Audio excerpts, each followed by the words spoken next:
Dear people, clear public, inform public, provided must be very honest, unbiased, objective. That's important. The media people, please carry continuously thorough investigation. All these, because of the spot where you have some doubt, thorough investigation. And those concerned people side also made clear all your work must be transparent. So that's my view. So I feel no problem. Come here, meet people and talk. Because of some criticism, remain distance, not much use.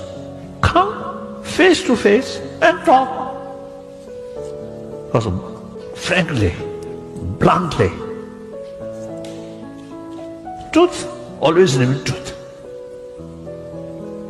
So more talk, more investigation, truth become more clear.